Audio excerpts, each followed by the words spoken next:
Mi comentario de hoy versará sobre algo universal. Usted sabe que el existir mismo implica un cierto sufrimiento, por eso que he puesto el título de La vida duele. Vamos a hablar sobre el vacío que se produce en los seres humanos muchas veces durante su vida y que llamamos vacío existencial.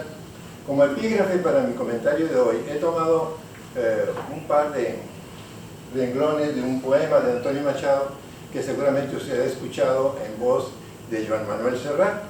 Él musicalizó este poema. Dice: caminante no hay camino, se hace camino al andar. ¿Qué significa esto? Que de alguna manera los seres humanos tenemos que encontrarle un sentido a la vida.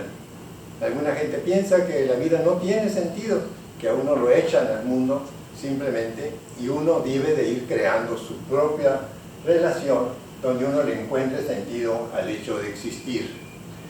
El sentido de la vida es la manera en que uno ve el mundo, es la manera como uno quiere vivir, la responsabilidad que cada ser humano tiene consigo mismo por el hecho de existir. Esto nos lleva necesariamente a una pregunta que es fundamental, ¿verdad? ¿Quién eres tú y qué es lo que tú quieres?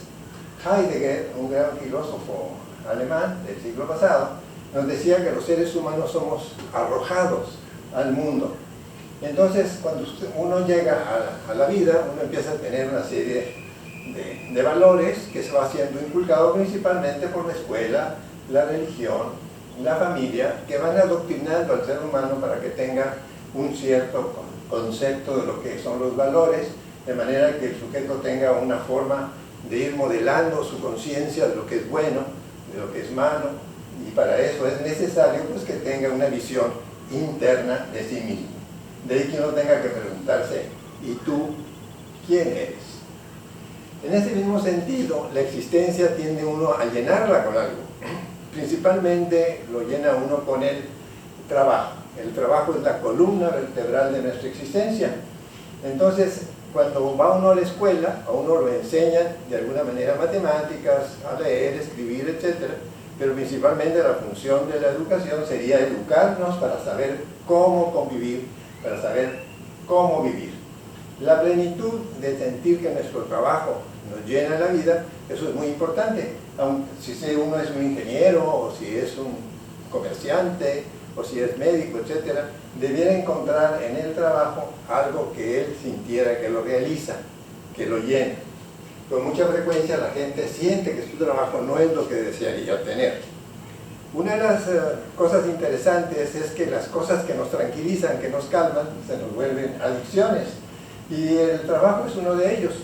Si uno exagera el trabajo, como es este caso, de que la gente se pasa horas y horas trabajando, se vuelve una persona con un trastorno que se llama workaholic, que de eso bastante he tenido yo a lo largo de mi vida.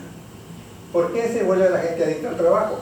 Porque en el trabajo nos dan dinero para poder mantener nuestra vida, para poder mantener nuestra casa, para educar a nuestros hijos, para comprar la comida, etc. A través del trabajo recibimos reconocimiento social de que uno es tal o cual cosa. Por eso es que se vuelve muy placentero el trabajar. Y de alguna manera, cuando uno pierde el trabajo, cuando uno se desemplea, viene un enorme vacío, un gran desconcierto, ¿verdad? Porque la gente necesita trabajar para sentirse tranquila. De alguna manera hay una cosa, esta frase, que es terrible, que usted invita a alguien a decirle: oye, vamos a tomar un café, pues fíjate que no puedo, no tengo tiempo. Ven a ver a los niños jugar, que ahora va a haber un concurso de tal cosa. No, pues no tengo tiempo. Entonces el trabajo empieza a ser el centro de la vida exageradamente de mucha gente. Los niños de hoy día nacen en un mundo que está lleno de estímulos permanentemente con demasiadas cosas, particularmente los teléfonos, ¿no? A grado que ahora se llama ya a los seres humanos el phono sapiens, o sea que están pegados al teléfono permanentemente. Esta demasiada información nos lleva a un nivel de desinformación a la vez, de confusión muy grande, de manera que la realidad ya no es como yo la viví cuando era niño. Hoy día uno no sabe qué cosa es verdad y qué cosa es mentira, qué cosa es falso, qué cosa es real. ¿Por qué? Porque de alguna manera hemos tenido una confusión con la información excesiva que recibimos todo el tiempo. El que la gente tenga múltiples tareas ¿verdad? También es muy interesante porque sale de una cosa a hacer otra. Sin embargo, cuando viene un momento en el que el sujeto ya no tiene este trabajo, ¿verdad? Cuando llega el ocio, entonces usted sabe, el ocio tiene un cierto desprestigio, se dice que cuando la gente está ociosa, pues se vuelve de alguna manera viciosa, ¿no? Sin embargo, en el ocio se ha encontrado un enorme nivel de negocio, ¿no? Hay toda una industria para el entretenimiento. Tenemos series, tenemos el cine, tenemos los estadios, tenemos las competencias deportivas, y generalmente el ser humano actualmente se tiende a tener muchos estímulos de tipo ruido, música, baile, los cantos a coro, los gritos en los estadios. O sea, son experiencias grupales muy fuertes en los conciertos que hacen que la gente se sienta como eufórica, como llena en el periodo en que no se trabaja. Y entonces también otra de las cosas muy interesantes es que la gente en el momento de ocio pues empieza a acercar al tabaco, al alcohol para tranquilizarse y a otras drogas también. En esta misma condición, el tiempo libre también puede verse desde un punto de vista más saludable. Entonces alguna gente empieza a utilizar pues el tiempo libre para conversar con su pareja, para mejorar su condición de salud, acercándose al deporte. Y acuérdese usted que los griegos pensaban que el ocio era la negación del ocio, el trabajo. Entonces cuando la gente está en el ocio, los griegos pensaban que era un buen momento para crear, porque no te distraían otras cosas y podías tener ocurrencias creativas que pudieran ser importantes en tu vida. Entonces el ocio en sí no necesariamente es una cosa negativa. Sin embargo, la gente, por este nivel de estimulación que tienen tan grandes, con el internet y con todo esto, llega un momento en que no toleran la soledad, no toleran el silencio. Por ejemplo, la experiencia que tuvimos con un huracán el año pasado nos llevó a que no tuviéramos internet, a que no tuviéramos electricidad, que nos quedáramos prácticamente sin poder trabajar, sin estímulos estridentes, no teníamos televisión para ver fútbol, etc. Y entonces aparece un silencio que en muchas gentes es intolerable, que es este momento de soledad en el cual uno se aleja del teléfono, ¿verdad? Y de alguna manera viene un momento de sufrimiento porque la gente se siente que no tiene nada que hacer. De las manos que antes se usaba para trabajar, pareciera ser que ahora se usa mucho el dedo para cambiar las estaciones o para poder manejar el teléfono, etc. Entonces, para evitar la soledad, pues la gente trata de prevenirla, como pues, algún proyecto para el fin de semana, para ir a cenar con algún amigo, para ir al cine con otros, ¿verdad? Para evitar precisamente el silencio, para evitar el estar conmigo. Entonces, ¿por qué? Porque el vacío, el estar solo, uno solo en su propia vida, en su propia existencia, produce un cierto dolor, que es el vacío existencial. El tema de mucha gente que no tiene trabajo, entre ellos los ancianos que se han jubilado, o incluso mucha gente joven, ¿verdad?, que sale de vacaciones, etcétera, tienden a aburrirse. Entonces, el aburrimiento tiene muchas formas de expresarse, como agotamiento, cansancio, hartazgo, ¿verdad? El hastío surge cuando no se halla nada que me divierta, ¿verdad? Entonces no me siento que me entretiene nada y entonces sufro por eso. Y aquí vuelvo a tomar otro poema de Machado, donde dice: la monotonía del agua clara al caer, un día es como otro día, hoy es el mismo que ayer. Entonces la gente se empieza a enterar pues, que la ama de casa, que despierta al niño en la mañana para que vaya a la escuela, pasa el día, al día siguiente tienen que volverlo a despertar, al día siguiente otra vez. O sea, la rutina de todos los días, digamos, de hacer de comer, de lavar los platos, de ir al hospital, de ir a la oficina, etc., es un día lo mismo que ayer.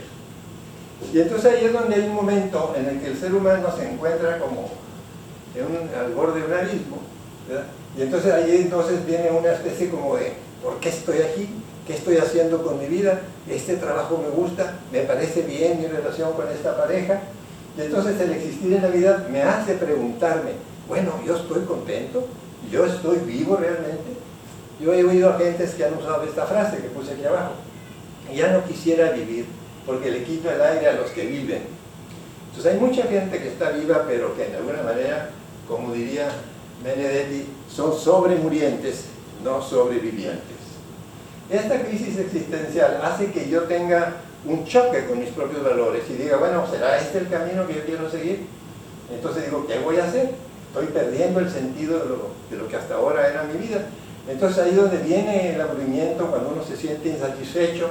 Entonces el sujeto empieza a sentir una molestia incluso física, ¿verdad? De tristeza, de depresión, de que no está contento consigo mismo, un poco como esta imagen donde la gente se pone a ver televisión y está escaneando uno y otro canal sin ver una cosa específica. Este es un trastorno que no solamente le pasa a ustedes, es un mal de la sociedad. Existe un estrés permanente por la vida, existe una exigencia enorme de la sociedad para que usted tenga éxito, la necesidad de contribuir con dinero, las dificultades financieras que frecuentemente encontramos con nuestro trabajo. Entonces a veces no tenemos el tiempo de disfrutar a la familia ni las aficiones que tengamos, porque siempre estamos atiborrados con cosas que hacer, ¿no? Entonces esta situación del estrés de la vida, por supuesto que trae una necesidad de encontrar una solución, ¿verdad?, a esto. La crisis existencial puede ser un momento importante en su vida para hacer un cambio de rumbo. Entonces lo primero que hay que hacer es aceptar la realidad y decir, bueno, yo dónde estoy y a dónde voy. Este momento de reflexión de qué es lo bueno y lo malo para mi propia existencia empieza a buscar la causa de por qué me siento mal. Entonces esta situación me ayudaría a pensar en que yo puedo tomar otro rumbo, que puedo empezar a cambiar mis objetivos, quizás a hacer nuevos objetivos, ¿verdad? Tratar en ese periodo, cuando uno encuentra la solución, pues de no comparar mi vida con la de los demás. Mi vida es una cosa bastante personal. Y si de plano en ese momento uno se siente aprisionado por esta crisis, pues si no se siente uno suficiente para poder resolverla, pues uno puede pedir ayuda, por supuesto. En esta condición es importante recordar que la soledad es algo que se aborrece en el occidente o que se tiene miedo a ella, ¿verdad? Pero incluso empieza a aparecer mucho estado de ansiedad y depresión por eso. Sin embargo, en el oriente, el estar solo, el ponerse a contemplar, es parte de la educación.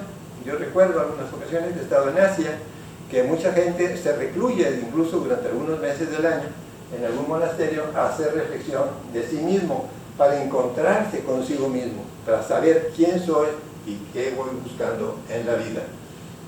Para terminar, he escogido estos hermosos e importantes relojes de Dalí, donde usted ve que aquí como que se escurre el tiempo, ¿no? Entonces es muy importante recordar que la vida no tiene retorno, como dirían en inglés, one way ticket. Es un solo viaje de ida, no tenemos un boleto de regreso.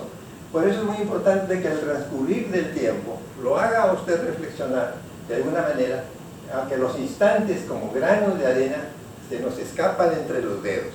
Entonces la idea es, pregúntese quién es usted, a dónde va y qué quiere hacer con su vida hoy día.